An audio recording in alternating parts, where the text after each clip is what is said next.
ৰাতিপুৱা 6:36 উঠি 7টাত অফিচ কোনে পায়গৈ বাৰু? মই পাওঁগৈ। সকলোলৈকে স্বাধীনতা দিৱসৰ অফুৰন্ত শুভেচ্ছা। বাকী কোন কিমান কেনেকৈ স্বাধীন সকলোৱে জানে। মেইন কথা হ'ল আজি আছিল স্পেচিয়েল ব্ৰেকফাষ্ট, লুচি ভাজি আৰু বোকাখাট ষ্টাইলৰ জ্বলা চাটনি। এয়া যে দেখিছে, এয়া আমাৰ মেইন মানুহ য়াছমিন মেম আৰু প্ৰিয়া মেম। এওঁলোকে অফিচৰ কামৰ পৰা পাকঘৰলৈকে সকলো ইজিলি চম্ভালি ল'ব পাৰে। আৰু এয়া হ'ল মই, এক্টিং মাষ্টাৰ। বনাব মেলিব একো নাজানো, কিন্তু এক্টিঙত নম্বৰ 1। এই যে পুৰিখন দেখিছে, মই এইখনো সম্পূৰ্ণৰূপে বেলিব নোৱাৰিলোঁ, কাৰণ মোৰ দ্বাৰা গোল ৰুটি বনোৱাটো আৰু পাহাৰত হীৰা মুকুতা বিচৰাটো একেই কথা। ৰুটি গোল নহ'লে বাতিৰে কাটি গোল কৰি দিয়া মানুহ মই আৰু কি গোল লুচি বেলিম।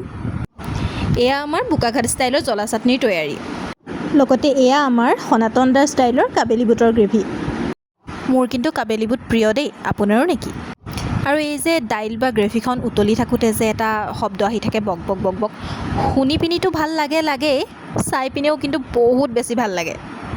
ফুডি মানুহৰ কথা আৰু। আমাৰ মেইন ব্ৰেকফাষ্ট ৰেডি হোৱালৈকে সকলোৱে বোলে চাহ একাপ খাই লয়। সেইবাবে আমাৰ বৌয়ে বনাই আছে, মানে বাকী আছে চাহ। This footage is dedicated to the chai lovers.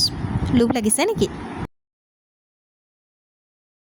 এয়া হ'ল মেইন ছেফৰ লগত চু ছেফ, মানে বাইদেৱে লুচি ভাজি আছে নে পুৰি আছে কয়, মইতো দুয়োটাই কওঁ, মানে মুখত যি আহে আৰু মই এয়া তেলত দি আছোঁ পুৰি।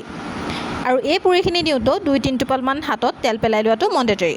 মানে মোৰ দ্বাৰা পাৰফেক্ট কাম নহ'ব। আৰু এয়া আমাৰ ৰেডি হৈ গ'ল ব্ৰেকফাষ্ট। আজিলৈ ইয়াতেই বাই বাই। আকৌ এদিন বেলেগ এটা ভিডিঅ'ত আকৌ লগ পাম।